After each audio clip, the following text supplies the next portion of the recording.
All the edges are good. Yes, and everyone doesn't come to it. Yeah.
Jeffrey, did you put in 20 minutes of buffer time just to have it? Yes. But we'll say.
Okay.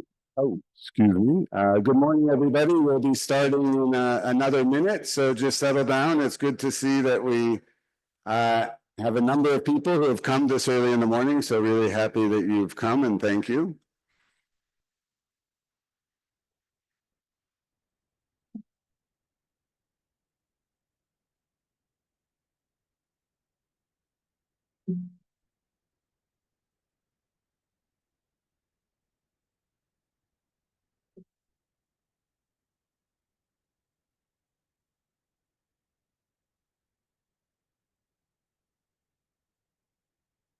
I think we're ready.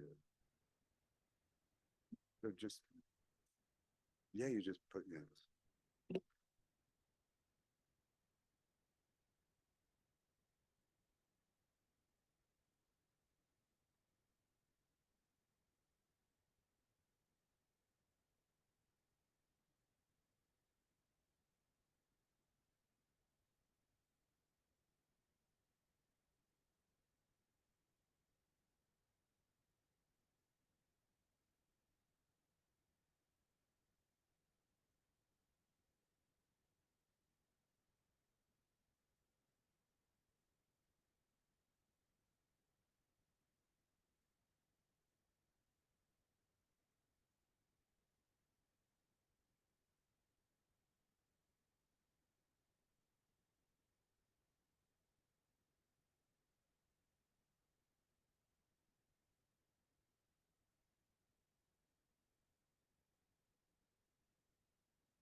Okay. Morning, everybody. We're going to start this session off. My name is Michael Victor. I'm the head of communications, advocacy, and knowledge management at the International Livestock Research Institute. And we'd like to welcome everyone to this session, Transforming Livestock and Aquatic Food Systems for People and the Planet. Yesterday, we have a group of policy champions from around the global South who are here to really understand and to start to interact and engage with the scientists in the science programs. These are high-level ministerial people and even many from parliaments from around the world. One of the parliamentarians asked yesterday, she comes from a country where where the population consumes less than half the annual requirements for animal source and aquatic source foods. And they've been asked to mitigate climate. They've been asked to consume less. And she's wondering, food choice is a privilege for the global North. You can decide what you want. But for us, it's not an option. It's a necessity to eat animal source foods to meet our requirements. And she was asking the scientists, how do we do this? How do we actually, produce the required food, but also in a sustainable way? And I think this session and this science program, Sustainable Animal and Aquatic Foods, is really addressing that problem and that question from the policymakers. How are we going to produce more with less? How are we going to produce more that doesn't impact the environment and mitigates issues from the climate? So for me, this is a really exciting program because it's addressing what are the needs in the global South and a direct demand and question from policymakers in the global South. So we're really excited to be here. Before I start, there's a number of the director generals of the program that were not able to be here, so we apologize for that, and they send their apologies. Dr. Apollinaire, Dr. Essam, Juan Lucas as well, so please accept their apologies, but many of them are listening online, so they're very excited to see this. So with that, I'd like to welcome Dr. Sandra Milach, who's our CGIAR chief scientist and who has just joined us. And we're very happy to have her in Nairobi, both for this Science Week, but also staying here with us. So welcome.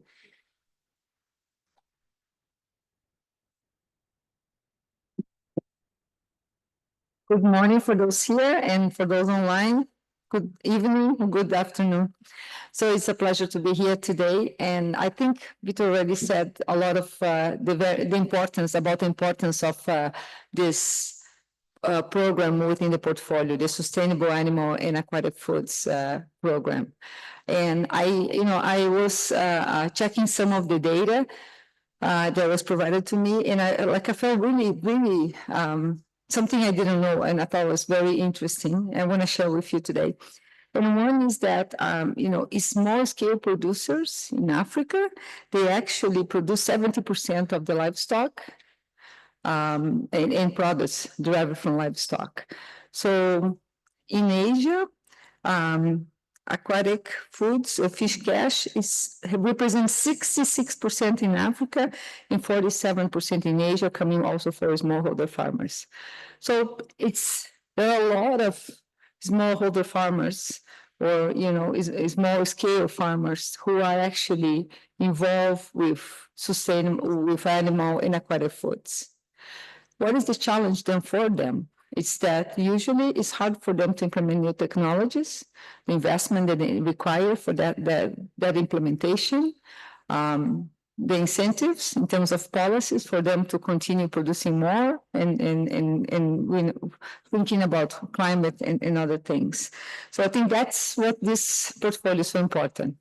That's why this program fits in the portfolio so well, because it really helps to really address some of these strategic areas that we are trying to do.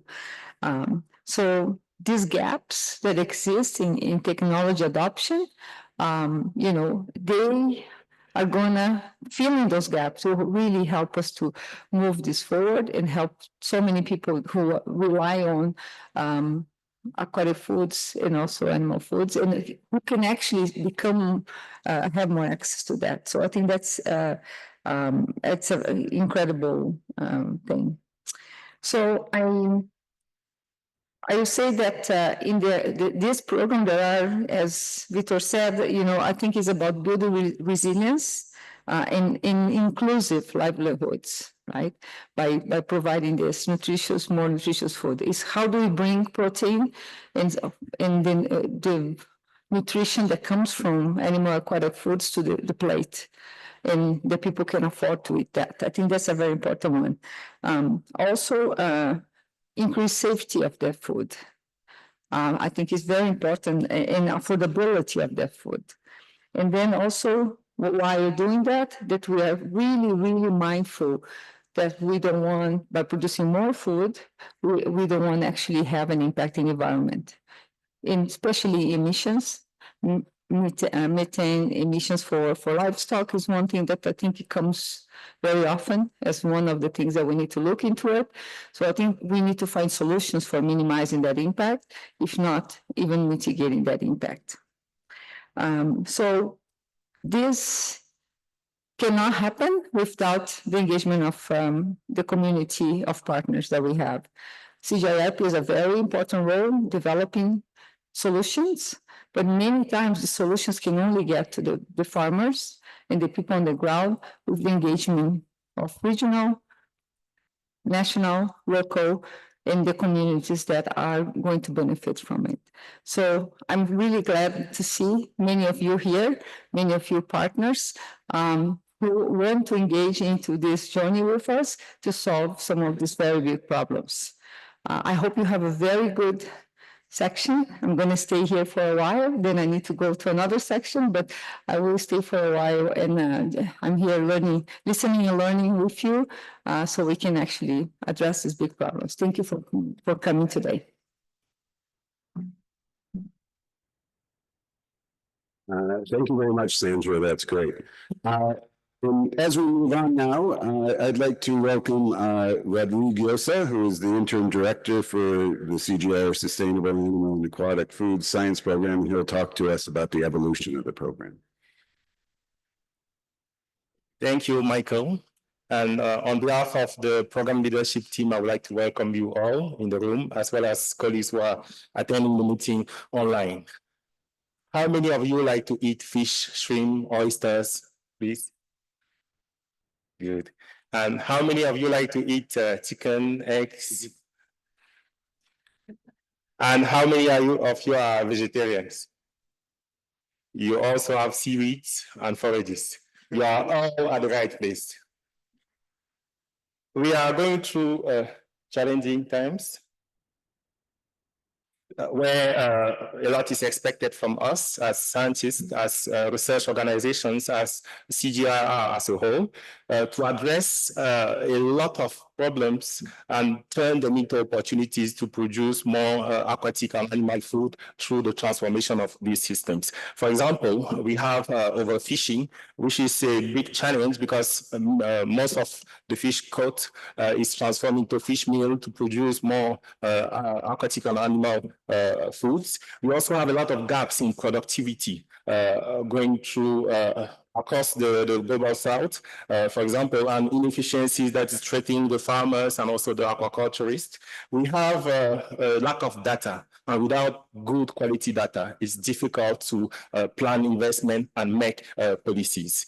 And I also want to bring to your attention two statistics here, because it's projected that the demand for animal source food will increase by 30% by 2050. Which again puts more pressure on populations, on communities, and also puts a lot of pressure on us as scientists who want to tackle all these challenges. And it's expected that as we grow in the production, for example, of the cattle, global livestock emissions will come at 66% from what's happening in the low and medium income countries. So this is a challenge for all of us.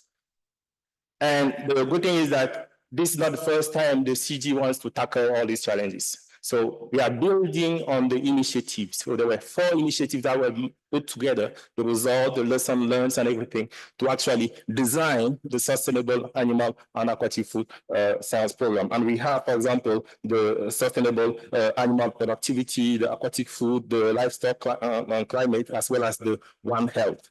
And it is estimated that by the end of this program, we will achieve an impact, which could be mentioned here. For example, we expect that 1.7 million people will have adopted sustainable animal and aquatic food innovations. And that will, of course, also take into account the gender and the social inclusion and many other impacts. And to achieve this, we thought about designing 6 pillars, which are all interconnected and they work in synergy. And these pillars are called, as you know, areas of work. So for example, if we start with the productivity plus, it is really about making sure that we close the productivity gaps through innovations around genetics, feeds and forages, as well as the health bundles. And for that, for example, we want to increase the productivity of nutrient-dense animal and aquatic food. And the plus here means that we want these systems to be profitable, to facilitate adoption by the youth, for example, and women. And we also want them to be resilient. That's why we are putting the plus here.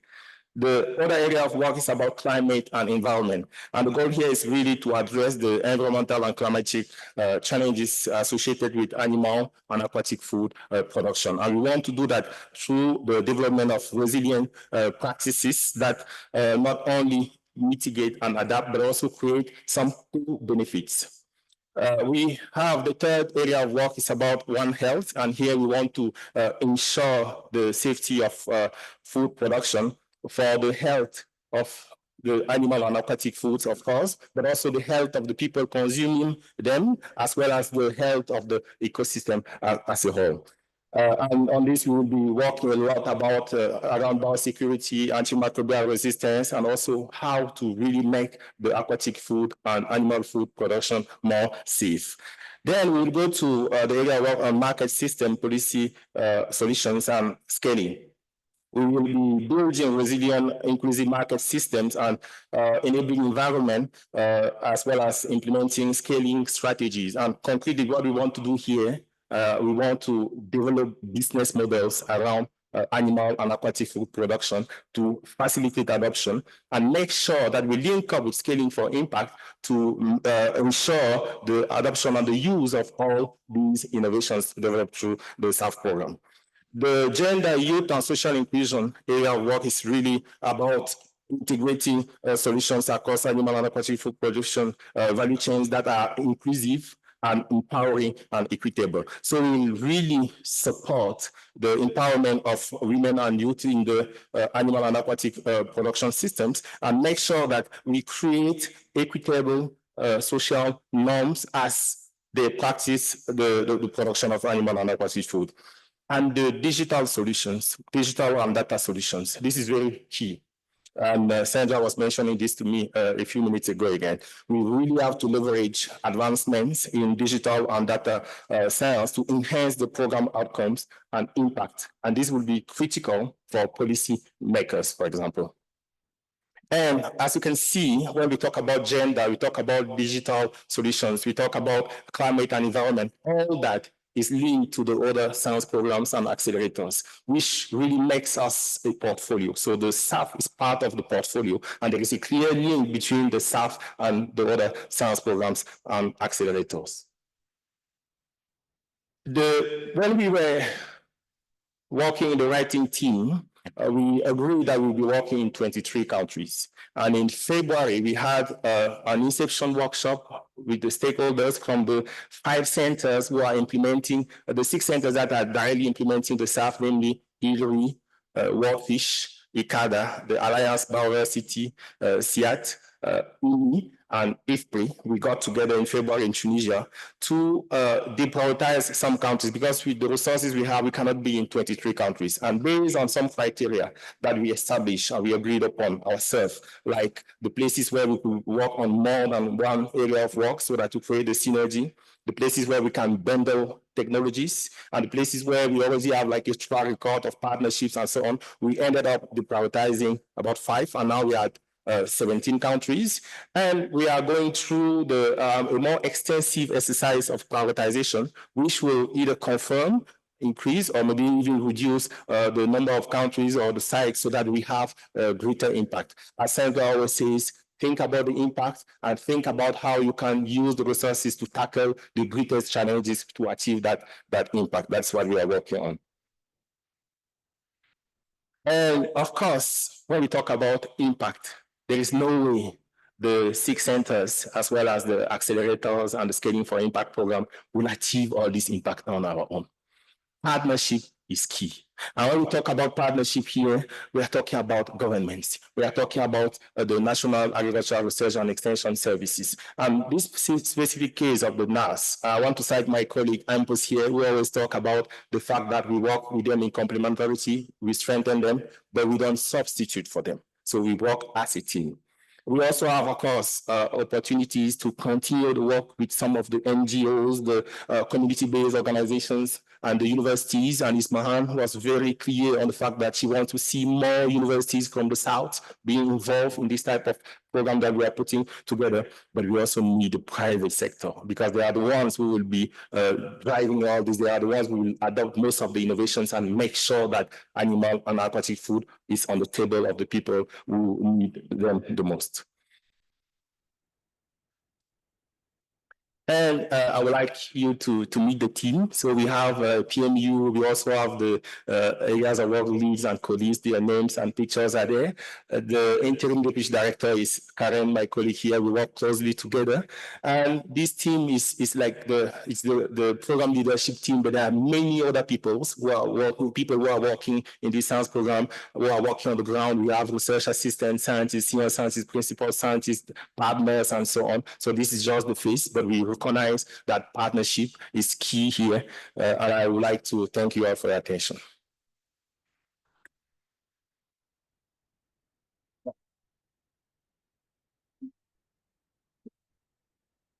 Thank you, Rodrigue. That was great. And so now we're going to be starting the kind of real discussions within the session, and it's a packed agenda. And I'd like to really thank Rodrigue for keeping to time, and Sandra as well. But that was really short and concise. We're right now going to have 5 pitches to really show the kind of breadth and depth of what we're trying to achieve here in SAAF and sustainable animal and aquatic foods. And then we'll be having a fireside chat. On the back of your agenda, there is a Menti, and I think many of you, or most of you hopefully will know Menti. This will help us to gauge your own thoughts and ideas and get your comments and start to crowdsource things. So please log on. You can use the QR code to log on and get on to Menti, and that will start pretty soon. So with that, I'd like to bring up our 5 panelists, our 5 pitchers for the next round. Can you please come up here? We'd like to have, I'll announce you when you get up here and everything, but please come up. We have James, Jacobo, oh, there you are. So they're all coming up right now. And we will keep them to time, as we know on Shark Tank and other pitching events. You only have a certain amount of time, and we don't want people to be taking time from others, nor being able to go over. So when you do get to your 3 minutes, I will be giving you a little bit of a stop, okay? So please keep that in mind.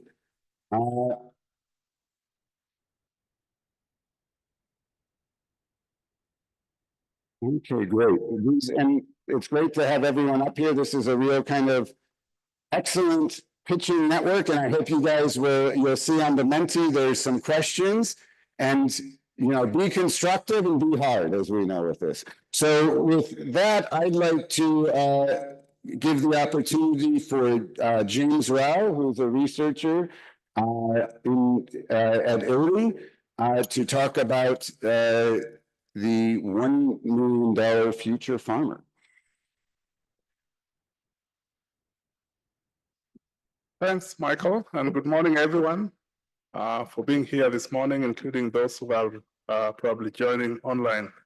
We are all aware of the growing demand of animal source food, especially in the low and middle income countries where this is fueled by population growth, urbanization, and changes in dietary preferences. But animal source foods are also actually critical to addressing the persistent malnutrition in the low and middle income countries, because these sources of food are more dense in essential micronutrients as compared to plant-based sources. Yet the challenge is that many of the smallholders who supply animal source foods are faced with dwindling fortunes and worrying levels of poverty. Many of these farmers are operating semi-subsistence, loss-making enterprises that are characterized by low investment and low returns. And because of this, for instance, in Kenya, 70 to 80% of smallholder dairy farmers are making losses. Most of these farmers are constrained by market systems inefficiencies that restrict them from applying appropriate technology. As a result, these farmers have not been able to exploit the growing demand for animal source food to navigate their way out of poverty into a world of shared prosperity. Now, thanks to big data revolution, these farmers have a chance to turn the page and take a new path to a world of increasing opportunities. For productivity, data analytics present an opportunity for farmers to optimize decisions, both farming and investment, and therefore they're able to grow productivity, increasing outputs while saving resources, which leads to enhanced profitability and improved livelihoods. Again, on marketing models, the data analytics actually present opportunity for new businesses built on data-driven processes that enhances value chain coordination, enhances efficiencies, and improve farm profitability. For instance, data analytics are a powering entrepreneurship ecosystem that allows large input and service businesses to collaborate with off-takers to de-risk smallholder farmers, and therefore make them viable and attractive to investment financing. Also, data analytics helps farmers to understand markets better, and therefore integrate into more lucrative markets, improving long-term sustainability and profitability of their enterprises. Finally, on enterprise financing, data analytics or big data integrate data sources and applies predictive models that enhances or strengthens the information basis for accurate and fair credit appraisal of smallholder farmers, and therefore unlocking financing for smallholder farmers. Now, these are great benefits that are worthy of every investor's attention. For the investors who are interested in reducing poverty, the efficiency and productivity gains provide an opportunity for farmers in the rural areas to be transformed into thriving rural enterprises and for them to escape poverty. For investors who care about nutrition, the opportunity from big data is that smallholder farmers can supply large volumes of animal source foods that make these sources available and affordable for a majority poor consumers. And finally, for those who care about environment, it presents an opportunity to lower greenhouse gas emission intensity and transition livestock keepers to more sustainable farming practices. Thank you. Excellent. Good job. Okay, and now we have Jacobo Orengo from the Alliance of Biodiversity and CGIAR. Thank you and good morning to everyone. So my pitch is regarding net zero livestock and blue foods revolution. So as we confront the urgency of climate change, we must rethink how we produce animal and aquatic source foods.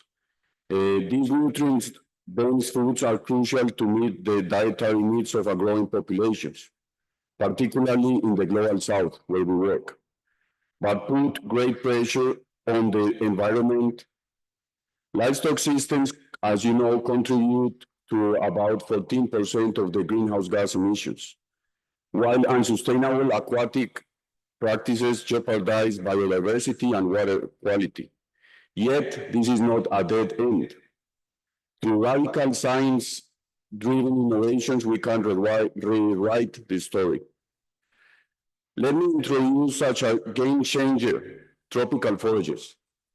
These deep-rooted, resilient grasses and legumes are not just animal feeds, but they are climate solutions.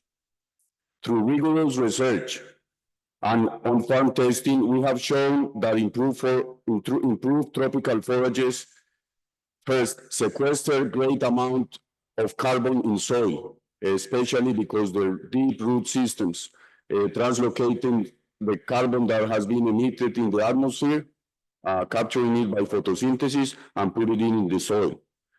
They cut methane emissions by improved digestibility, but especially with some secondary metabolites within their tissues that interact with the rumen microorganisms once ingested. They also reduce nitrous oxide emissions through a process that is called biological nitrification inhibitions. That is a phenomenon present in some forage grasses that interact with soil microorganisms, reducing nitrogen losses. They also, of course, improve productivity, bringing more nutrition to livestock. And finally, they rehabilitate degraded soils that only in Latin America, there are more than 200 million hectares in a state of degradation. And this is not hypothetical. Through living labs in some of the countries we work, we have been able to show how this revolution is a reality in some of these farms. Parallel to this, we are seeing innovations in aquaculture that mirror the forage revolution. The first example is seaweed farming that absorbs carbon and nitrogen, improves marine health, and offers nutrient-rich source foods without competing for land or fresh water. A second example is the polyculture systems that integrate finfish, shellfish, and aquatic plants to create a symbiotic, zero-waste ecosystem. Our third example is mangrove aquaculture system that not only sequester carbon, but also defend coastal communities for rising sea levels. What these innovations need at the moment are investments in processing, market development, and attracting the private sector to promote sustainable use and consumption. Finally, a call for action. The path to net zero livestock and blue foods is not a distant aspiration. It's being paved now through innovations like climate-smart forages and regenerative aquaculture. We invite you to join us in scaling these solutions. Thank you. Thank you. Thank you. Excellent. Okay, and now we have Hum talking about One Health.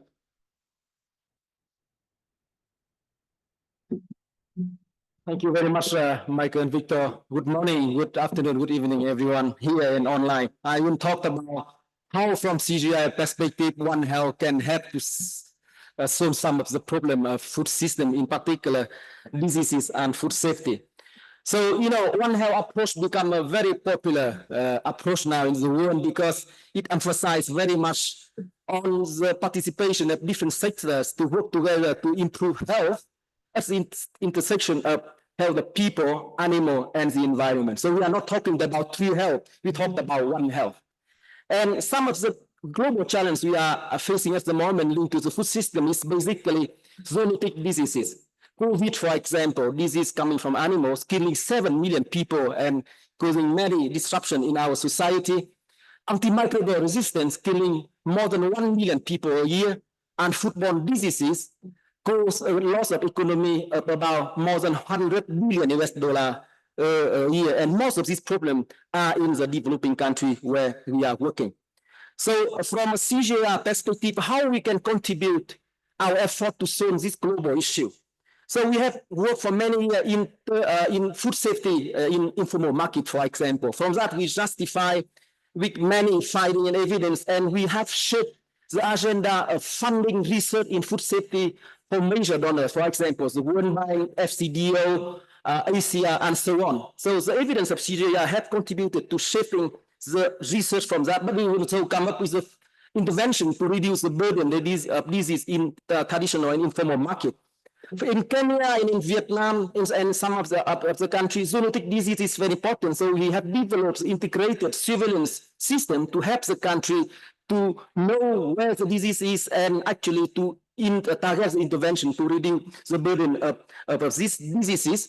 And also we started working with the country and the community to operationalize One Health at the local level, for example, developing the One Health lab or the community-based lab of One Health in Kajiado, not far from here in Kenya or in Vietnam, to bring people from academic sectors, but also the communities and researchers to work together to solve and understand the specific One Health issue like rabies, like food safety, like zoonotic disease, and so on. So we have a lot of potential of having One Health to solve the food safety and zoonotic disease and AMR in our system. And I agree with our chief scientist was that now producing food, to have enough food in terms of quantity is not enough anymore. We need to ensure food are safe, and so we need to produce food and minimize the cost of the environment for us.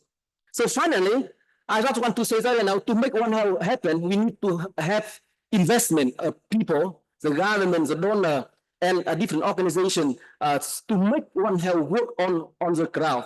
And the evidence shows that the investment return rate of One Health is very high, 3-1, and even 14-1 for certain diseases in different contexts. And for that, I think this is very important to call for investment, and our research will contribute to this, to raising this voice, so that we have more investment to make One Health operationalized, not only in global level, regional level, but also at country and community level. And I think that, because our interconnected world, we are only as healthy as our food we go, but also the animal we raise and the ecosystem we are sharing together. Thank you very much for the attention. He tried to sneak in a couple more points after his final, but we're almost there. Okay, Rama, please come up. Rama Adam will be pitching the next one. Thank you. Greetings, everyone who are here, and also those who are online. It's a privilege to be here to talk with you. All this area of work, will achieve a lot in terms of transforming the animal and aquatic food system if we don't leave anyone behind. And my pitch is leave no one behind in animal and aquatic food system by making sure we empower our women economically, socially, among other areas, and creating jobs for the youth and economic emancipation of the marginalized communities that we are trying to serve in the Global South. So the literature that we have, 2/3 of the rural poor, the rural people, livestock keepers are women. And in terms of the aquatic foods, we see that the women, 50% of the people who are participating in aquatic food system, whether fisheries or aquaculture, are women, especially at the post-harvest value, post-harvest part of the value chain. They are the ones who are in the trading, the processing, the selling, among others. These are too many people to simply ignore. And what we have seen, the animal and aquatic food systems are intersected by macro and micro patterns of inequality. What do we mean? And iniquities. What do we mean? We mean that most of the policies that we have, whether in livestock or fisheries and aquaculture, they are gender blind in the countries that we serve. So we really need to make sure that we are able to account for the women in every area of the fisheries and aquaculture value chain, as well as livestock, in fodder, among others. And that's what this area of work is here to do. And most importantly is the issues of gender norms that we are trying to address. We have seen that in most of the Global South, the countries that we work, women are marginalized in terms of access to resources, access to finances, access to knowledge, and most importantly, the patriarchal systems impinge women from owning important assets such as land, this make them to be more behind. And one of the key areas that we are really trying to tackle is the issue of youth. We cannot ignore 5% of the 1.2 billion youth that we have are living in low and middle income countries. These are the countries that we serve.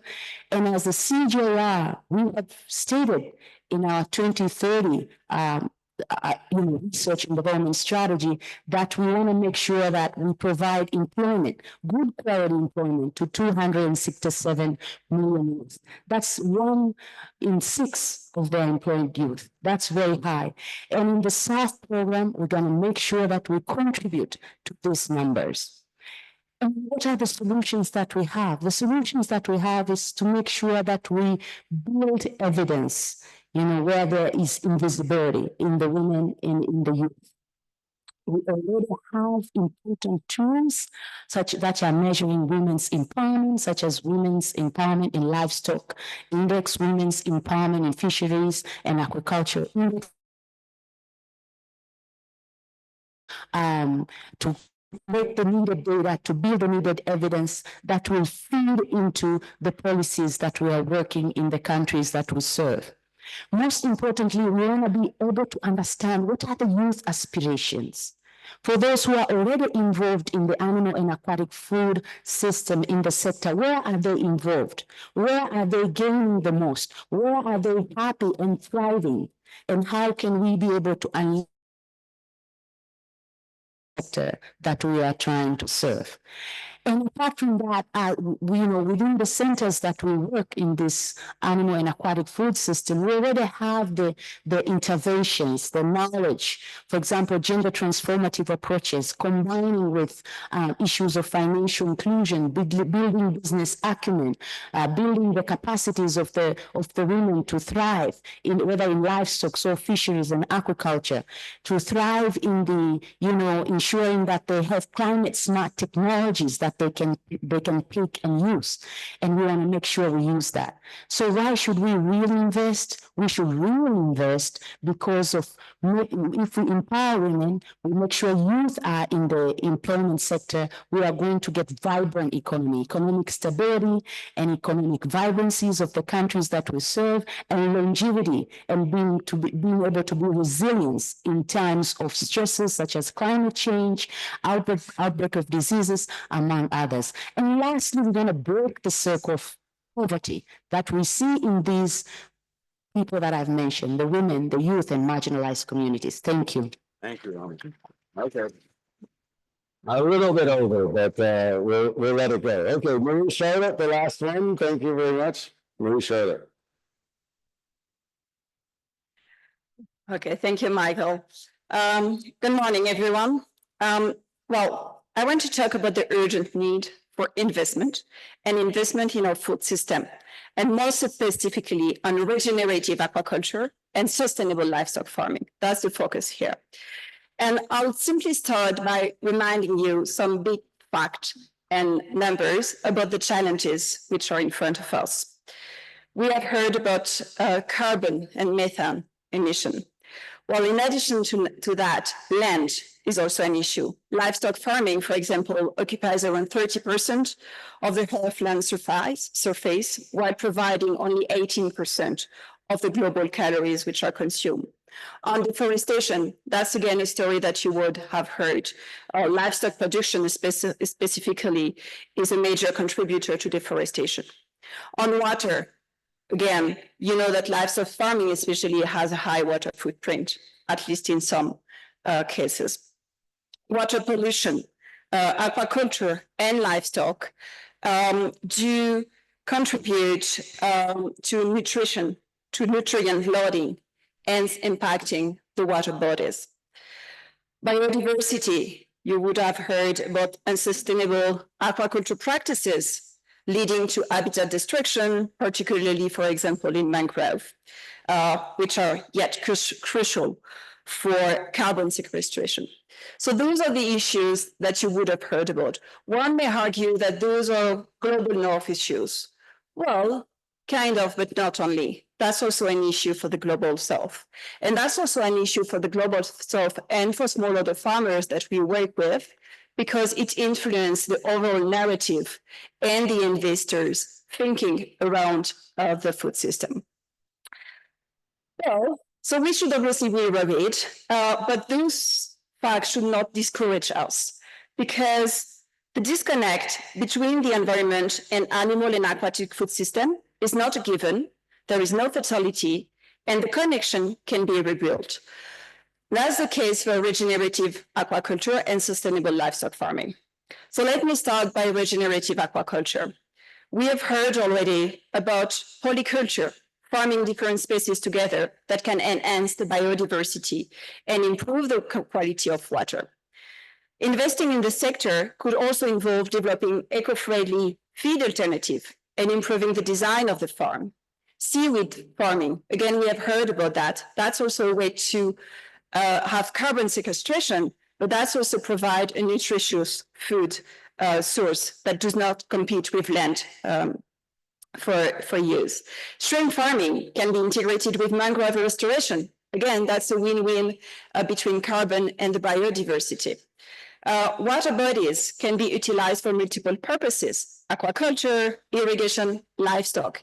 In doing so with this integration, we just rebuild positive nutrient cycle, and we also promote healthy ecosystem. So those are existing, and those are not hypothetical ideas. Those are already happening in the ground in the countries where we work. Now, the case for sustainable farming. Here again, the research is demonstrating that practices such as rotational grazing, agroforestry, innovation in feed can also help to increase animal source food and environment objective altogether. Rotational grazing will enhance soil health and biodiversity, contributing to ecosystem restoration. Sustainable livestock system, along with water management and nature-based solution, can restore the soil water retention capacity, and again, the nutrient cycle, hence being crucial for revitalizing the degraded land. So these cases are existing already and happening in Ghana, Kenya, Colombia, Bangladesh, elsewhere. Those are few examples. So why should we invest in those sustainable practices? That's really the case for investment. Rodrigue presented, and that's really important, the demand for animal source foods will continue to rise. So we need to be aware of that and to be able to respond to these demands. In addition, the consumer preferences is also shifting, And the policies from the government are shifting and accompanying those shifts. So we, again, need to be aware of that and need to be ready to respond to that. So investing in regenerative aquaculture and sustainable livestock is not only necessarily because of the environment, but that's simply a significant business opportunity. By prioritizing this innovation, we can establish sustainable and resilient food systems that benefit ecosystem, communities, and the economies alike. So let's be the change makers that restore the balance between our food system and the environment. Thank you. Excellent. Thank you. Great. So can you put up the Menti, Jeffrey? I think hopefully everyone's gotten onto the Menti. Let's give a big round of applause to all the presenters. They were very much in time and really appreciate it. We're going to get the Menti up. Let's see. We asked you a question. If you had $1 million, where would you invest? Let's see. We're all looking for that money now, particularly now. So let's see what the answers were. There we go.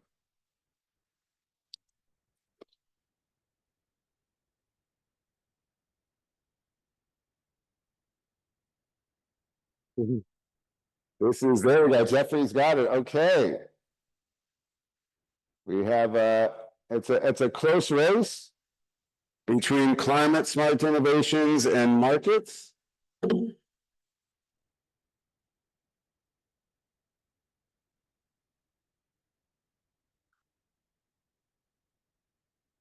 Some investment, policy reform, gender equity. So very interesting to see.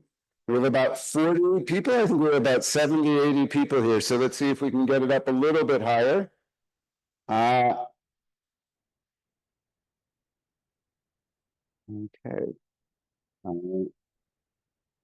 Great. Is there a next one with some questions? Yeah, let's just go to the questions. Let's see if there's any questions. We don't have much time yet, but let's see if people have questions or comments. What's the most overlooked opportunity to accelerate impact and animal aquatic food? So is there anything? Okay, there we go. Women, yes. And as we heard, I think they provide about half, if not more, of the labor in animal and aquatic source foods. Youth is a big one. We really need to look at that. Animal health products. Small farmer systems approaches, Gen Z, insects for feed. There we go. Some of the alternatives, vaccines, wasn't talked about too much. Okay, really interesting. Digital, we've talked about, informal markets. Civil and agroforestry, integrated land use systems. This is very good. Excellent. So I think we had a clear winner with the climate. Maybe Kobo, you could take a round of applause. I think Karen and Rodrigue will be giving you a check later on, for that amount. Yes. And James came close. Let's go back and see let's go back to the yeah, okay, yeah, let's see where it is. Okay, great. And James, we had finance and investment, policy reform,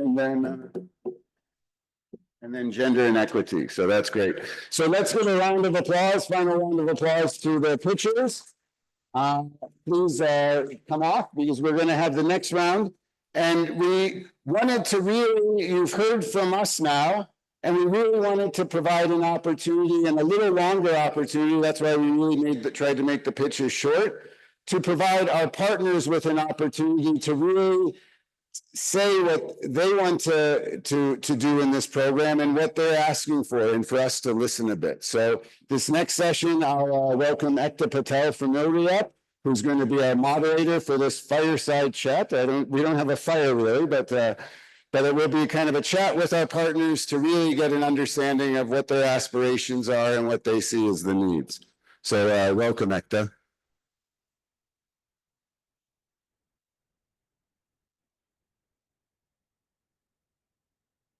Hi, good morning, everyone, and welcome. Thank you so much, Michael. My name is Ekta Patel, and I'm a scientist and communications manager at the International Livestock Research Institute, and really glad to be here this morning with you. So without taking too much of your time, we've heard all the lightning talks, and as we get to listen to the real people who are in the field making this happen, we want to basically try and use this next session to understand what does it truly take for us to scale inclusive, resilient, and climate smart animal and aquatic foods. We're going to focus in Kenya, but with the view to scale out. And with that, I would like to have my distinguished panel of experts here with me, and we'll start with Lucy Obungu. Please join me here. Lucy Obungu is the Director of Fisheries at the Ministry of Mining, Blue Economy, and Maritime Affairs in Kenya. We have Kristen Grivetz, the co-founder and director of AgThrive. I've got Godfrey Mambo, who's a senior corporate banker, corporate lending from Robobank. Godfrey, welcome to this very different panel. I've got Kip Kamoy Changonwe, who's the director of livestock systems from Kenya Agriculture Livestock Research Institute Organization, Calvo. And then I'd like to have Suzanne Korea, who's the Vice President of African Women Fisheries Processors and Traders Network.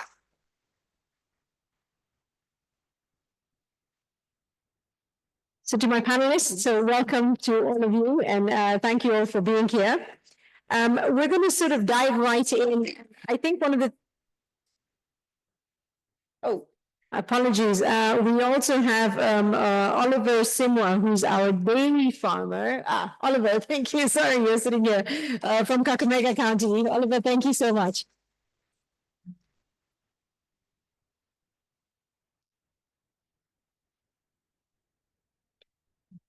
So I think we're going to get started, and we're going to get started to first understand, how do we, what is the key unlock that is needed to scale sustainable animal and aquatic food systems in low and middle income countries. And with this, what I want to first ask is, we've got a poll, and Geoffrey, I'm assuming we've got that Menti poll quickly up. So we're just going to ask everyone to log in very quickly and get your perception on what is the key unlock that is needed to scale sustainable animal and aquatic foods in low and middle income countries.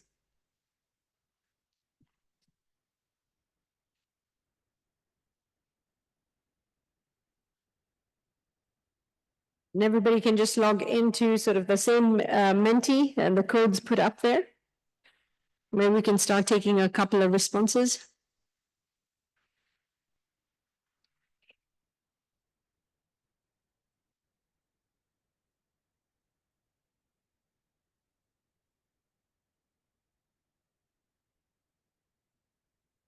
Okay, so we have two responses: investments, policy, finance. Finance seems to be a big one. Strengthening post-harvest part of the value chain.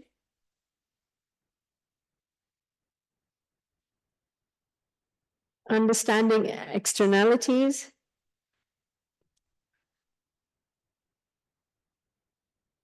Enabling environments. Jeff, can we scroll this further down?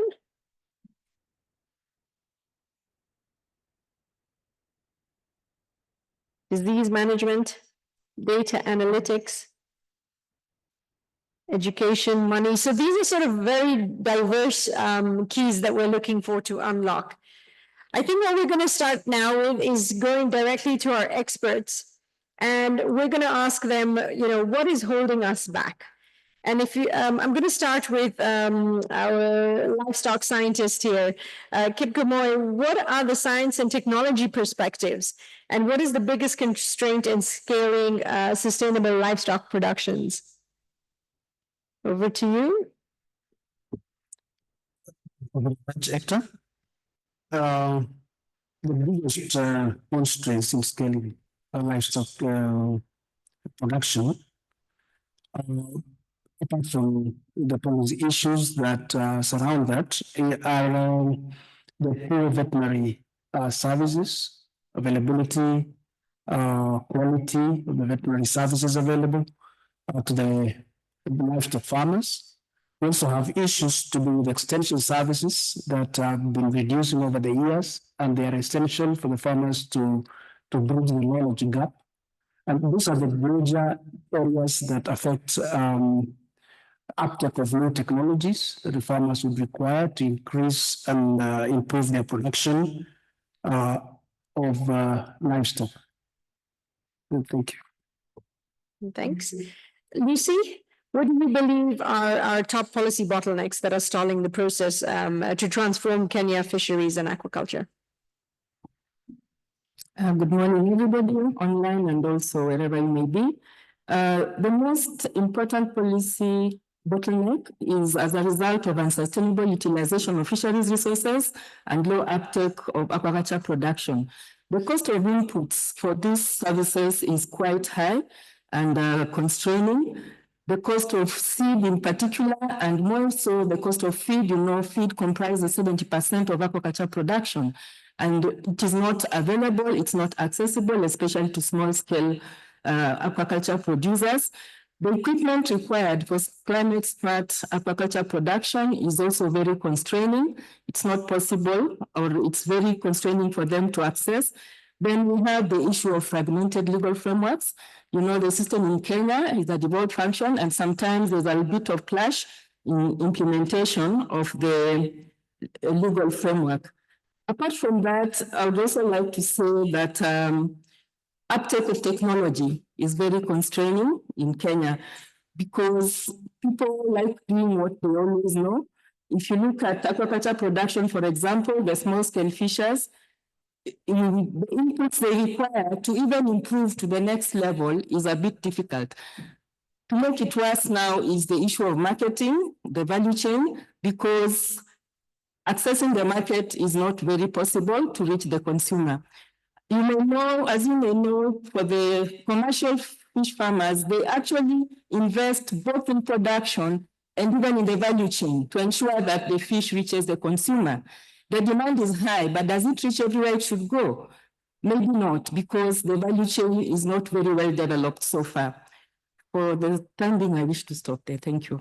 Thanks so much, Lucy. Let me move to Godfrey. Godfrey, what makes financing livestock fisheries so high risk, and how can we change that from your perspective? Thanks, and good morning, everyone, and also online. As you said, this is an unusual panel for me. I haven't been around so much science, maybe since I was in university. But thanks for having us. I think these are the conversations we need to have. But not to your question, what makes financing? I would probably say risky, but then when we say risky, why? If you look at the sector, you've got issues around climate and the climate disruptions that makes it unpredictable. You've got issues about market volatility.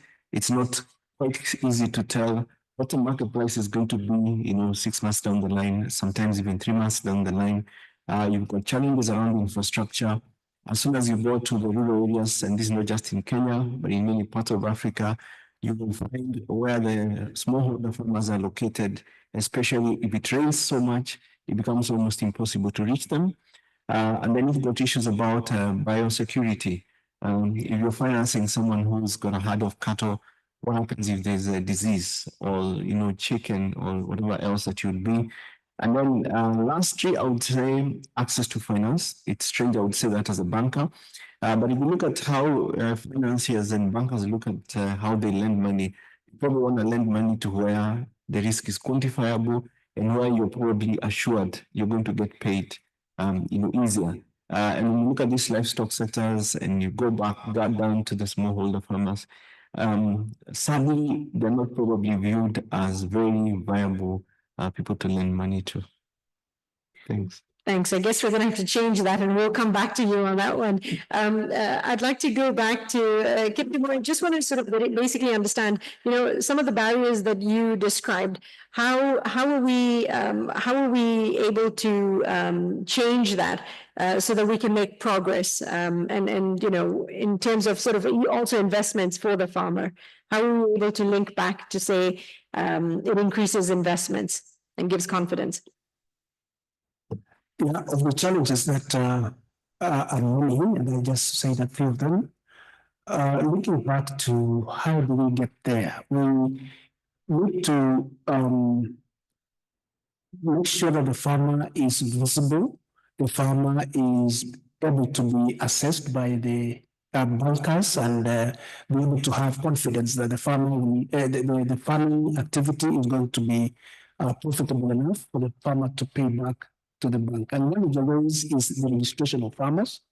The farmers are known, the farmers are individually identified. This presence and these activities are mapped in such a way that they're able to be quantified.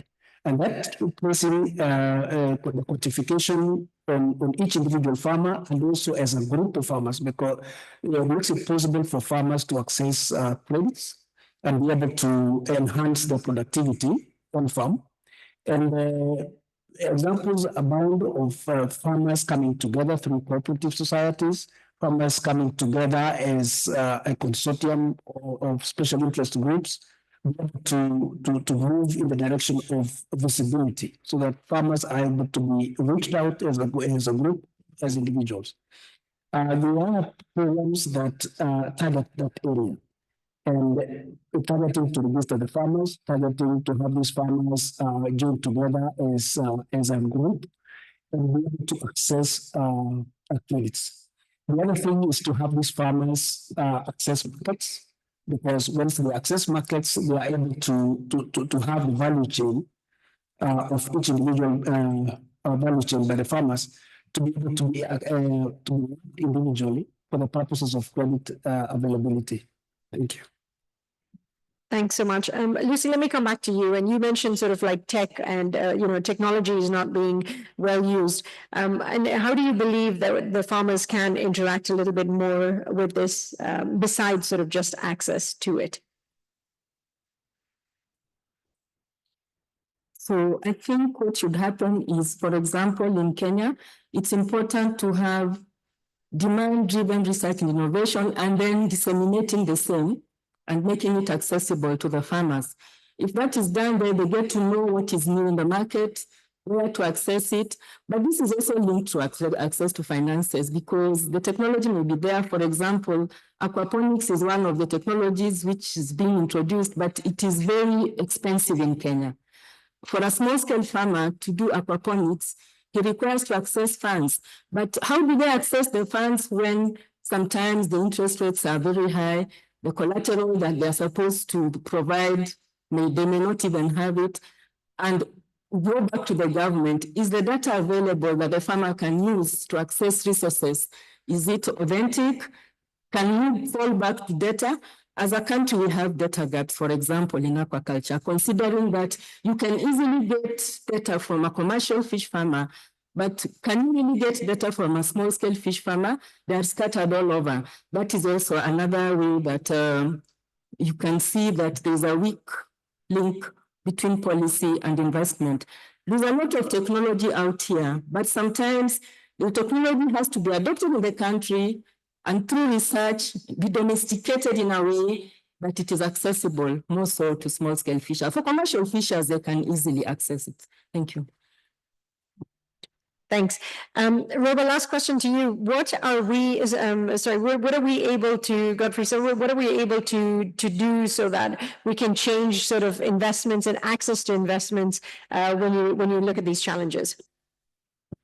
Thanks. I think I would say, and without trying to skip, they say bankers are those fellows who will give you a number, and when it starts raining, they tell you, please give it back to me. So I'll try and not do that.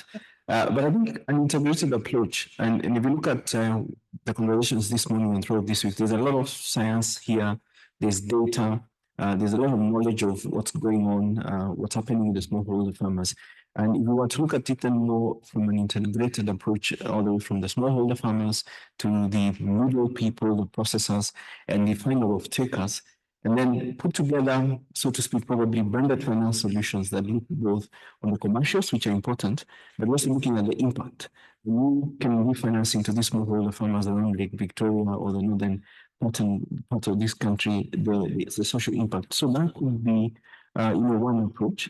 Because for sure, if you look at the impact on the number of people who are involved in these sectors, there are many. So if we want to find a way to get financing to them, then it would work. And we already do a bit of that at Travel Bank, but let me stop there for now. Thanks so much. Let me take this opportunity to shift gears a little bit with our panelists and address sort of what is success going to look like. If we want to achieve success and we say, let's imagine Kenya builds a sustainable animal and aquatic food systems, and we're able to model this to the region, what does it actually look like and how are we going to get there? And what I'd like to do is maybe go to Kristen. Kristen, what do business models and public-private partnerships, what are they needed to drive some of this scale while attracting investments? Sure. Thanks and good morning, everyone. So first of all, small and medium scale businesses are expected to be the engine of growth in animal food systems across Africa, but they're severely underfinanced. Recent research has shown, I think, a 75 million USD gap in agri SME finance across the continent. And in any kind of animal food system, that gap is much bigger. We consistently hear from investors that maybe around 10% of the pipeline they see coming in across their desk is related to animal foods. So there's a giant gap there. I can't get up here in good faith and say, here are sort of the 3 business models that are going to attract investment and make everything scale, right? There are no silver bullets.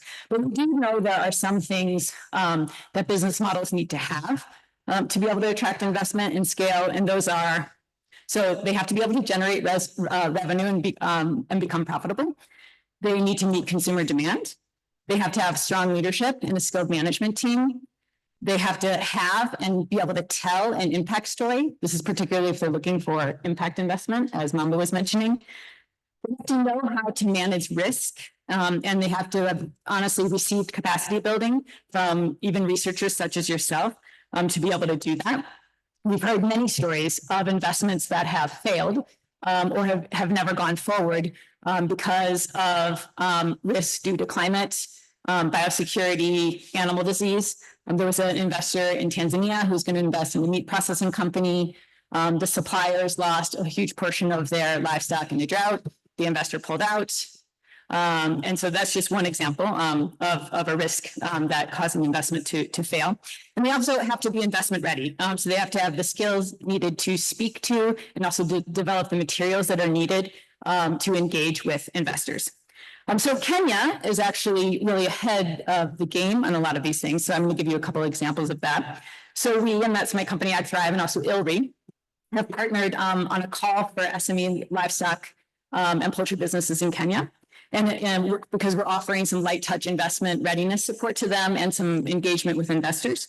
So in a short 3-week period, we received 135 proposals from these businesses in Kenya, and that's red meat, poultry, animal feed.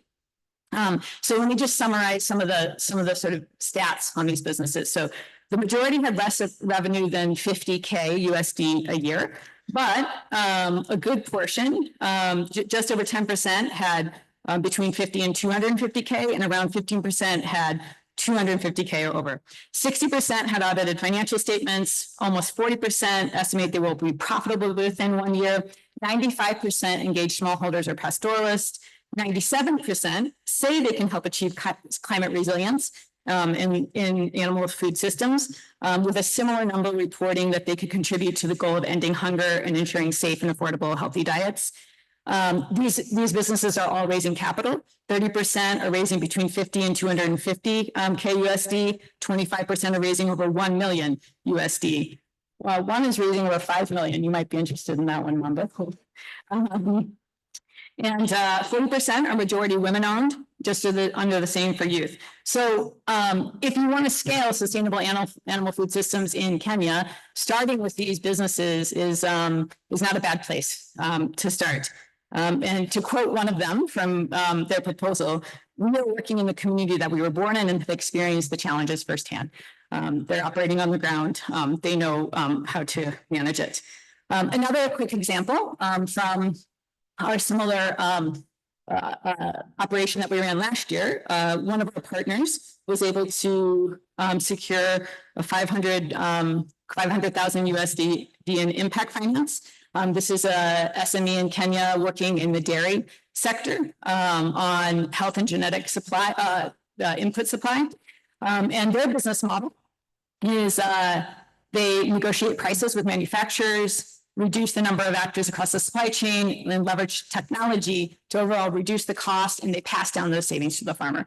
They have a clear impact pathway to 300,000 farmers and offering 36 million in savings to farmers and 146 million liters increase in milk production annually. So these examples demonstrate that Kenya has a strong foundation to build on, working with those SME drivers on the ground. We should note that Kenya is really ahead in this regard. And if you're working in other countries across the continent, there's other challenges with unlocking finance. And Kenya receives around 40% of the total agricultural finance across the continent. So it's sort of ahead in that regard. Kirsten, thanks. And we'll come back to you in a minute. But let me shift gears and go to Oliver. Oliver, what would be nice is for you to share with us what it is that you do in Kakamega as a farmer, and also to better understand, what would motivate thousands of farmers to at least adopt climate smart practices if they aren't already, and something for us to do now and not in 10 years from now. So over to you. Thank you very much. Good morning, everyone. Good afternoon, good evening. What I want to say is farmers are rational actors. What do I mean by that? We adopt practices that promote our livelihoods. That's number one. That is very key for us. And in so doing, we normally assess the costs and the benefits that we are going to get out of these practices. So if I look at it and ask myself as a farmer, what would motivate me to adopt such practices? There are two things that I'll look at. Number one is these practices should be able to demonstrate to us as farmers in terms of how they're going to improve the productivity of our farms. That's number one. Then number two, we look at how are these practices going to demonstrate, or how are they going to reduce the, what can you say, the production costs. So two things that drive us, productivity and reduction of the costs that we incur in the farms.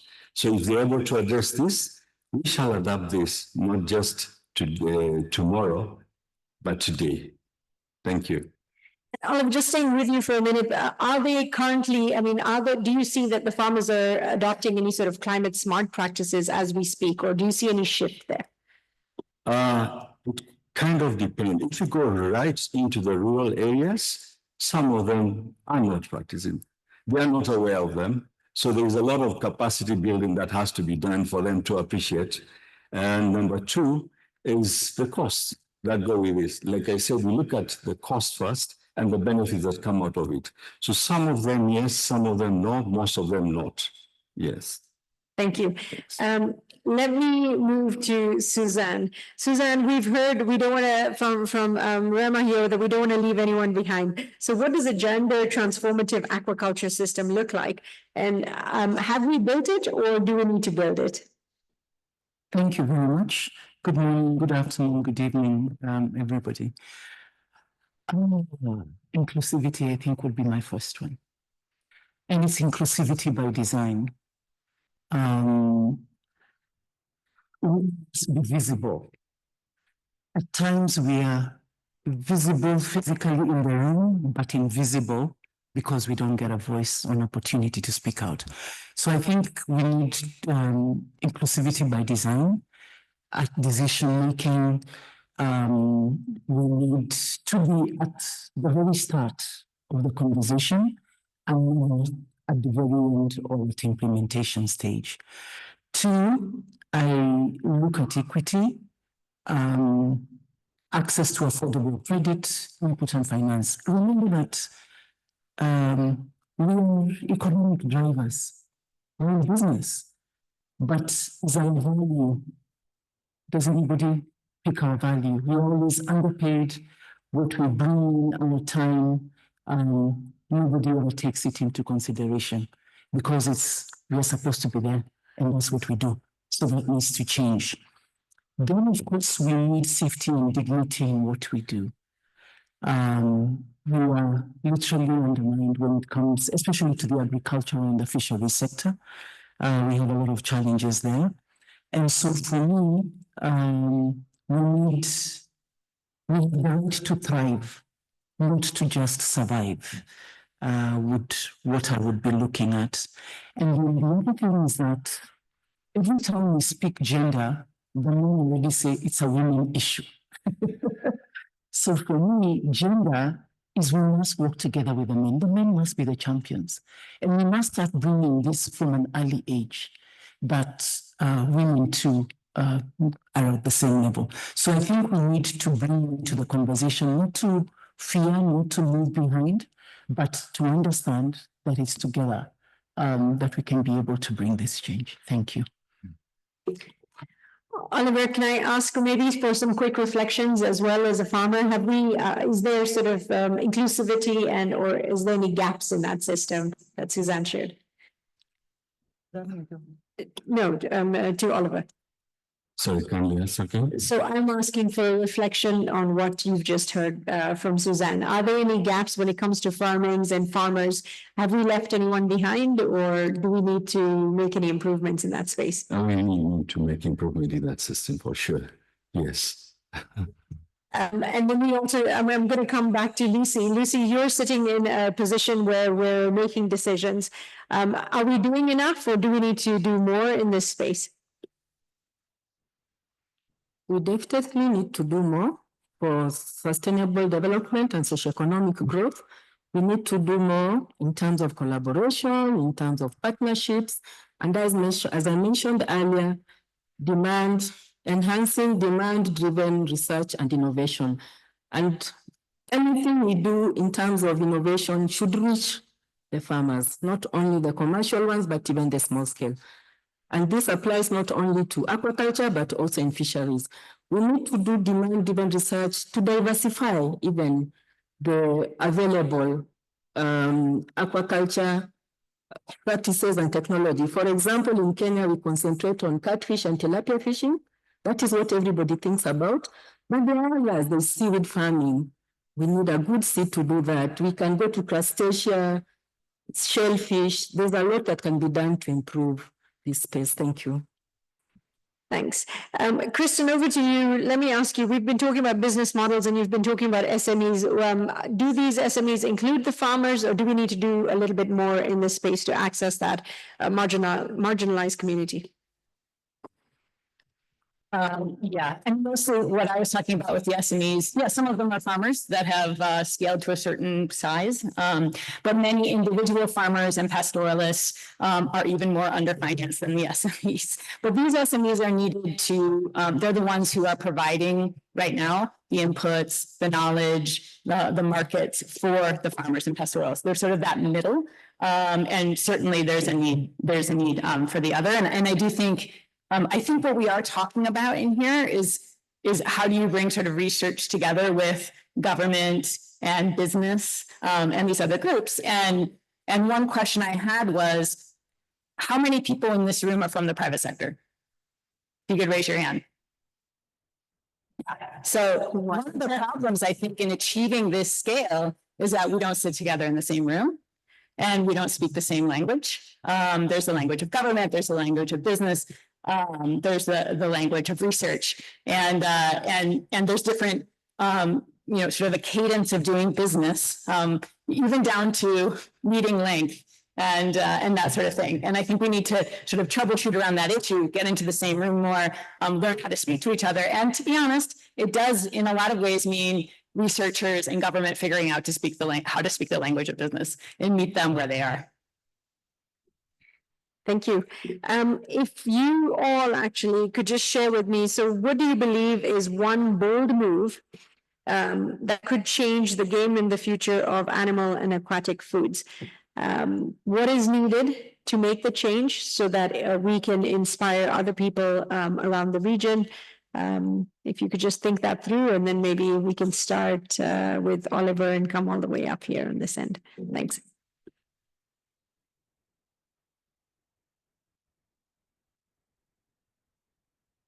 Hey, Oliver. Yeah. For a dairy farmer like me, I think what is important and the most that I would be looking at is, like I said, how do I reduce the production costs, and how do I bring people, the stakeholders, to come in and assist me in doing so? So I just want to give an example. In dairy farming, we spend a lot of money in treating diseases. And I'll give you an example, mastitis. If that hits you, you lose about 30,000 shillings. That's about maybe, that's about $300. Yes, straight away. Yeah. So how can we come in and assist smallholder farmers in eradicating such kind of diseases? There are very simple things that we can do. We can just invest on the cow comfort. How can we, as stakeholders, come in and bring in those smallholder farmers who don't know, they have got no idea whatsoever about cow comfort? It's a small thing that you can do, and you can be able to rescue all that losses. So it calls upon everyone here to just go and sit down with that farmer right in the rural area and talk to them about these things. So let's get out of our offices and go down there and meet us there and talk about these ideas. Thank you. I like that. Thank you. Suzanne? I think I'll start with policy. Gender to be embedded in the policy strategies. I think that's important. Secondly, like has been said, we need not only train, but we need to mentor. Who's holding our hands? Can we learn from each other? I think that's very key. And we don't want mentorship just in the practice. I'm a fish farmer. I need mentorship in confidence building. I need mentorship in how do I get investor ready? I need mentorship in leadership. Because if you look at a lot of our organizations, you will find that women are always the treasurers, the youth are the secretaries. The rest, you can fill in the gaps for yourselves. So we need to mentor and raise up women, and I'm proud that Lucy is here. She's been one of my mentors in the journey. But how many have access to a Lucy? That rural farmer, how many of them have that? The other thing I think is the data. So what is very sad is data is collected from us at the ground level. It's analyzed at the national level, and then we get the information for global, whoever comes back to tell us, to give us feedback.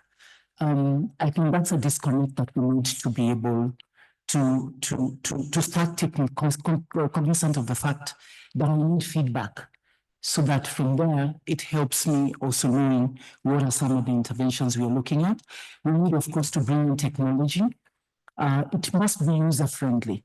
This must be technology that is relevant. Please, let's just not have very high-end technology, and at the end of the day, they end up becoming white elephants. Of course, we need to collaborate. So we have research, sitting at research. The only thing I hear, my flash disk is not around. So I don't know what to do about a flash disk. I am a farmer. Academia, disconnect. When, as a fish farmer, I walked into a university and I said, where do your students go? And the students said, they were going to work with government or going to research. So who was going to come back and work with the farmers? So challenged, and we intern students from tertiary and TVETs. So we need to encourage them to come to what I call the farmer, the practitioner is the professor. So come to the professor of practice and you bring the professor of academics so that we can be able to link. And I think that will really change the scalability that we need to be going to as we're talking about increasing production. And of course, then that means also we need to government. We fear government. Government is the whip. So how is it that we can be able to talk to government? How can we be able to talk to research institutions? We kind of shy away because of the face that we find. So we must find a way to, like he says, let's have under the tree series, sit down and all become one for a common good of something. Thank you. Thank you, Lucy. Over to you. Yes. Yeah, thank you, Councilor. One take on this would be that holistic approach to all the disparate actions that surround this ecosystem. The story of this is that we need a confluence, or rather a nexus, which joins all the dots. We in research generate climate smart technologies, information and management practices. And the trickle effect to getting that to the farmer needs always have challenges. So we need to have one area that is technology driven, that is data driven. Here we're looking at the approaches that have recently come, the mobile technologies, that will easily become the good extension service to the farmers, where the farmers can reach us everywhere. And we in Calvo, we have started that. With the government registering in Kenya over 6.5 million farmers, and all the information is digitized. And we're able to reach each one of those farmers with a digital short message service through their mobile phones, where they can get advisories on the basis of the way they want to farm. So a nexus that will bring researchers, the farmers, and other stakeholders together, including the academia, to come to one area that is accessible by all, and information is available to all. A nexus that will make us to have a holistic approach to food production in a sustainable manner, that will make food production be most profitable and affordable to the consumers. So this nexus needs to be the key point where we all meet, is the marketplace of that idea, the ideas and the challenges and the problems that arise from the implementation and the solutions that will be generated together. That is what I see. Thank you. Godfrey? Yeah, thanks. I've always started by stating the obvious. Doing nothing is not an option. And especially as we sit in Nairobi in Africa, in the next 25 years, it's estimated that the population in Africa is going to be 2.5 billion people. Those are a lot of people to feed. And the average age of these people is going to be lower. Now, if you remember what happened in Kenya last year, the Gen Zs have a particular way of expressing themselves. So if not for any other reason, we need to make sure these young people are not very unhappy with us. But away from that, what do I think can happen? My colleagues have already mentioned this, an integrated approach using data. Probably for Kenya, we could use blockchain technology that can help improve traceability from the smallholder farmers to the export market. As we talk about the population growth in Africa, we still have a lot of the world's remaining arable land. And feeding a lot of people, we have the land to do that. So probably we could use blockchain to make exports traceable all the way from the smallholder farmers. And then of course that to go back to investments and knowledge the smallholder farmers. And then lastly, conversations like this are very important. So keep inviting us and other bankers into the science world. And hopefully after we have these conversations, we'll also have a roadmap on what we can do next to address these problems. Thanks. Thanks, and I hope you've been enjoying the science talks. Kristen, over to you. Sure. Keep this short. To me, I'd like to see an investment fund. I'd like to see investors and donors to come together and create an investment fund for aquatic and animal food systems in the Global South. that would provide affordable investment capital and also a technical support facility staffed possibly by researchers such as yourself to ensure that the SME businesses I was talking about are investment ready, that they can manage risks such as animal disease and drought, and that they're planning for it, planning for climate change, and that they have systems in place to manage that, and that they can also measure impact. Thanks. Lucy? I've listened to the farmers in this panel, and I've thought that for the government, this may be important, improving, strengthening collaboration and partnerships in financing, investments, and also enhancing research, innovation, and dissemination of the same through extension. I think I'll make it as short as that. Thank you. Thanks. Thanks so much, Lucy. And thank you to all of you for giving such insightful information. It sounds, one of the things that we keep hearing is that we need a little bit more integration, and we need to keep having these conversations more frequently, and not just when it's sort of Science Week or, when there's a big event that's taking place. What I'd like to do now is, we've heard from the experts, and, you have people here who are making the changes, but we'd like to get sort of feedback from the audience right now. And are you able to share either one or two innovations or solutions that you've experienced that could potentially scale sustainable solutions both in livestock or aquaculture? So anyone brave enough to share some solutions this morning from your end? You could just sort of unmute and speak, or Michael, there's a mic. Any thoughts on what I see smiles. I don't see any solutions. Is it too early? Yes, please. You could just either unmute or no? We're going to have somebody say something. Yes, Michael, the back there and on this side. Thanks. If that works, I think one of the key messages here is no matter what we are talking about climate smart, what we are talking about environment, I think at farmers level, and that came from Oliver, it only works if it makes sense for livelihoods. And I think this is a key message. We can talk whatever we want here. If at the farmer level, they cannot take it, and I think it even goes to other stakeholders, it will not work. So we need to have that in mind to combine basically all what we have in research with the people on the ground who need to implement that. Thank you. Yes, there's, you could just back there. Yes, thank you.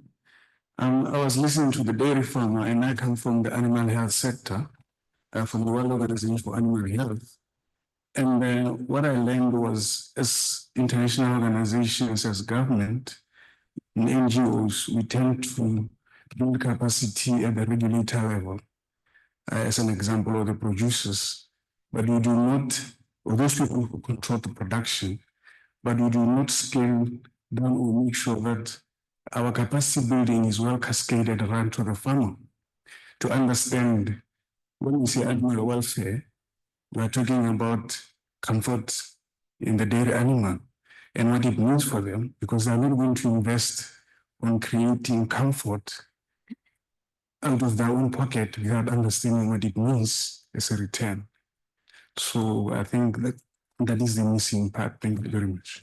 Thank you. And we have someone back there and there, and then there. Thanks. Thank you very much. I think I've listened to most of the speakers, and I myself, in different phases of my life, I've been a banker, I've been a researcher. I think something I think we should be able to intentionally do in sport is to try to see the place of youth being the disruption factor in this new age, because the language youth speak is disruption actually. And if we want youth to remain in research or in banking or any field we are going to work in, there's a need for system thinking to start looking into, if it's research alone, think beyond the research and think business. You are thinking as a farmer, you're not only thinking of how to make profit, but you're thinking about the environment. If you're going into banking or corporate financing, then you're also thinking about saving. When we have this holistic view and understanding, I believe we will definitely be more productive and we can help ourselves better. Thank you very much. And we've got two more there. It's gonna speak for to identity. So why is Try that again. Can you hear me now? Oh, whoa. Like this? Yeah. Oh, okay, sorry. So I have two identities here. I speak as a farmer and as a scientist, and I've been a long time in both fields. So I feel like we really need to be a bit more bold here because I hear the same thing since 25 years. And I don't think we're getting to the point where we're actually changing things. So I sympathize a lot with what Mr. Mukunza has said. Yeah? It's so obvious. Of course, as a farmer, I'm looking where I'm making money because I have to live. But as scientists, we keep on talking the high-level talk, the global talk, the science talk. So what do I care as a farmer about climate-smart innovations? Why would I care about that? I want to eat. I want to make money. I want to be rich. So if it's climate smart or not, I don't care. But donors care, scientists care. And then also the other thing is, as a scientist, we're stuck in that bubble. We talk about impact and scaling. But are we doing that? We can't. So where's the missing link? Is extension missing? Yes, it is. In many countries I've worked in, there is no functioning extension system for different reasons. Sometimes political reasons, sometimes conflict, sometimes, people have other priorities. So what is our solution here? How can we actually achieve this impact if there is that missing gap? So can we actually manage to work directly with farmers? So farmers are doing extension, like farmer-to-farmer extension, which is actually working pretty well, and supporting less functioning extension systems through that. Are we supporting governments in building up extension systems? We're actually doing research. We are not doing research and extension in the CGs. There's very, very few people. It's a handful of people. So why are we not doing that? It's a very, very important field. Okay, we can give it another name if donors don't like the word extension anymore because it's old-fashioned. But it's not going to change the fact that we're not addressing this issue. And extension can be modern. It can address the needs of youth. It can address the needs of businesses. We need to think about, we've started these living labs. So why do we not at the same time think about investors and startups that are supporting the innovation cases that we identify in the living labs, rather than thinking about how we can do publications about it? So I think we really have to be a bit more bold and move out of our comfort zone and stop just talking the donor talk and the global talk and really listen to what is real impact and just talking about it. Thank you for that. Yes, over to you. Okay. I think our system is that you have to take it as the whole research as a system approach where we're not only improving animals or fish or whatever in the context of giving them a better life, but it also needs to be connected to the environment. So soil and feed for the animals. So we can make the best animal in the world, but if there is no feed and no water, it will die and will not survive. And we think, at least I think, that we will very poorly connect to different scientists also to connect in that sense that we have to learn from each other about how to get water and getting feed for the animals in the right way to get also the animals at a higher level, which then can also benefit the farmers to produce better and to produce more in that sense, which will give a much more integrated field on that. Thank you. Any last reflections from anyone? No, thank you so much for that. And it clearly sounds like we've been talking a lot. More needs to be done. And as Godfrey here said, we can't not just do anything. Some action needs to be taken. Everyone that is sitting in their little seat wants what they want. but clearly we need to come out of what it is that we want as individuals and sort of contribute to that systems thinking. With that, I'd like to give a big round of applause to all of our panelists. Thank you very much for joining us and for sharing insights. And to sort of close the session and share sort of the road ahead for SAAF, I'd like to call our Executive Managing Director of the CGIAR, who I don't see, Ishmael Elouafi. I don't see her here. So we do have a volunteer, and I'm so glad he decided to step in. Rodrigo, thank you so much for stepping in. Thanks, everybody. Yes.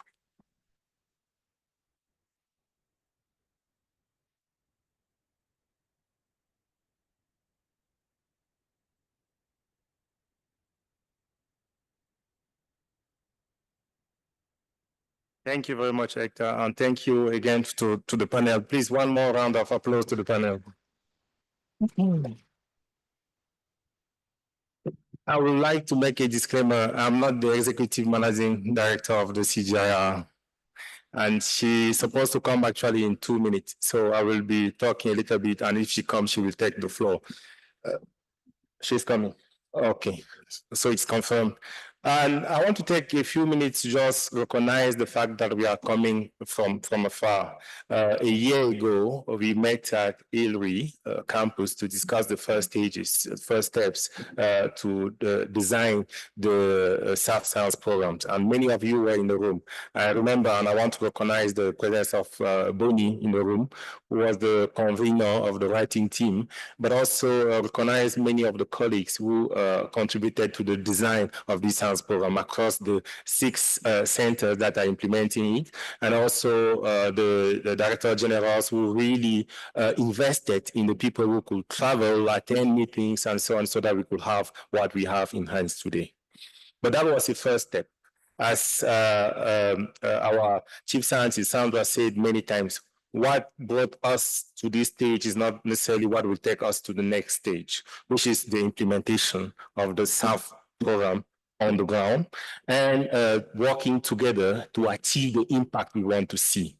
And the SAAF program is one of the 8 programs of the new portfolio. We also have the Scaling for Impact program and 4 accelerators, meaning there is no way we can look at SAAF in isolation. And today, during my presentation, also during the presentation made by our colleagues who are the experts in the field of animal and aquatic food, as well as during the panel discussion, we were able to make the link between the SAAF program and the other programs and accelerators, starting with the multifunctional landscape, for example. We were able to see that the production should not be isolated. We should not only think about the productivity gaps, filling them, but also make sure that we keep the environment, we keep the ecosystem at the stage where it could still produce, contribute to producing animal and aquatic food for the next generations. We were able to hear from colleagues who are working on the gender and make the relationship and linkage between the area of work on gender, youth, and social inclusion, and the gender accelerator, which is having their own launch of the accelerator right now. So many people are not in the room because they're attending that.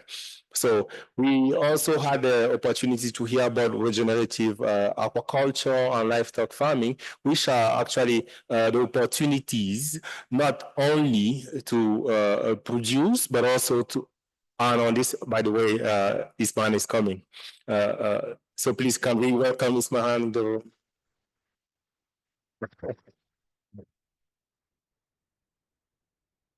So I was telling the colleagues that I'm just talking about the history of the SAAF program while waiting for Ismahan to join us. And now you know better about where we are coming from as a science program, where we are heading. And on this, I will give the floor to Ismahan for the concluding remarks.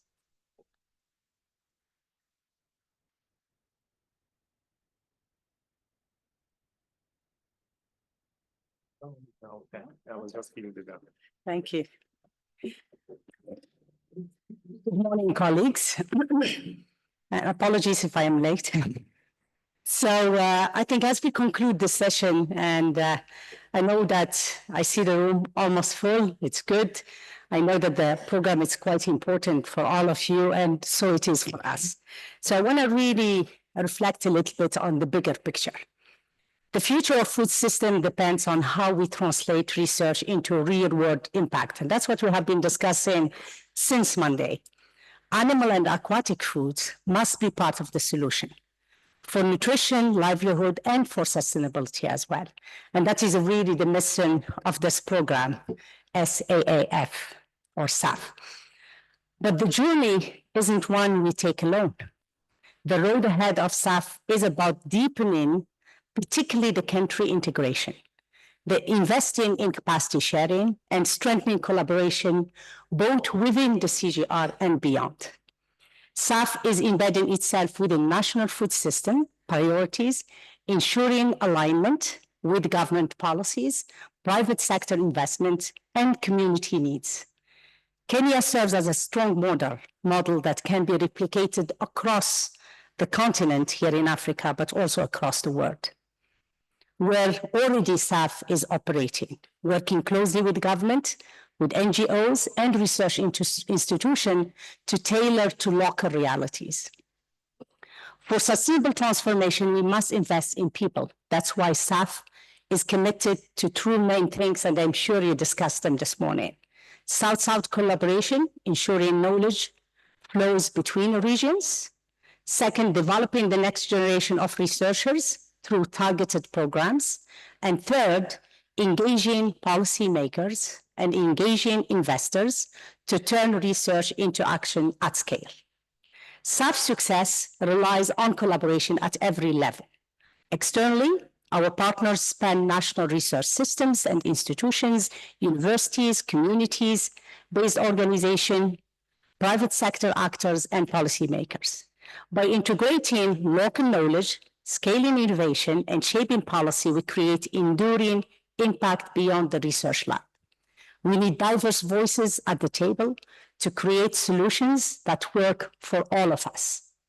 Internally, we are working across CGIAR, research portfolio, engaging with better diets for nutrition, climate action, multifunctional landscapes, policy innovation, digital transformation, gender, youth, and inclusion, and scaling for impact. These connections ensure that our solutions are holistic, drawing on CGIAR full expertise. SAAF is not just a program. It is a platform for change, and its impact depends on collaboration actions. I encourage all of you to stay engaged by following our progress through CGIAR platforms, joining our discussion and upcoming events, and connecting with our teams and partners to explore opportunities for more synergetic collaboration.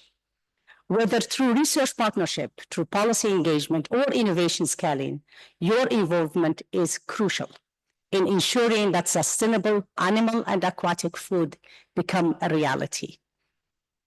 I remember a few years ago when I was chief scientist with FAO, and I see my colleague Maria Elena Semedo here, our champion from Capo Verde.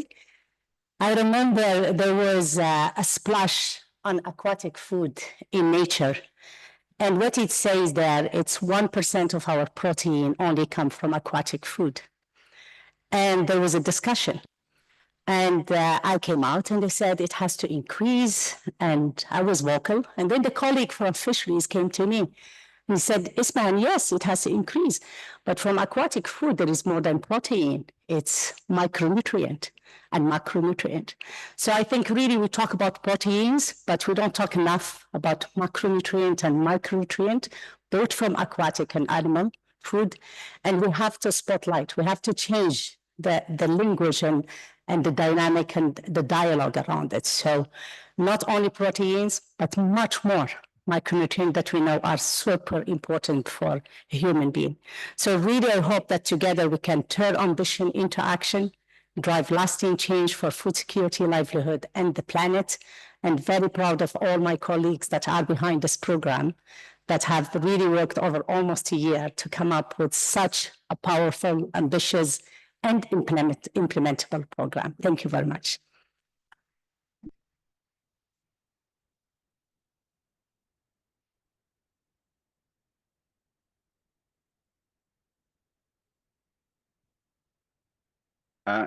Thank you very much, Rodrigo and Isfahan, for that. That was great. And I was just told by Nathan, I think that this is the first session that's ended on time. So I would like to thank all the ECTA as the moderator, all the speakers and all the flash talkers for really being succinct. And I think that's important because there is a lot to see here. So thank you very much. And if you need anything, please go to the website and use the materials that we have already. Have a good day. Bye. There is coffee outside for Bill, and you have more time to network and ask all the SAAF team to do something. Oh, sorry, one more. We are not done yet. I thought we were. We could never get away. We want to take one picture, so everyone, please come up as much as you can here, and we'll take a picture of everybody who came, please. Yeah, we can have some people back here.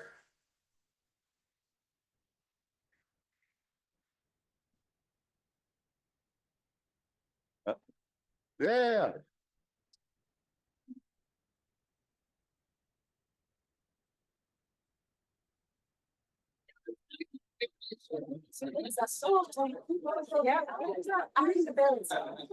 Like, are we starting vacuum? There's people. Yeah.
Fitting in? Losing some people? What would you like? Okay, so we need.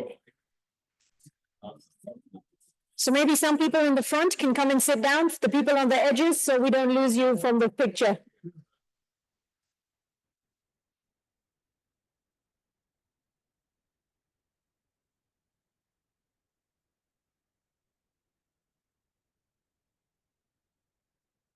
So maybe more people need to come in the front, or are we okay?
Yeah.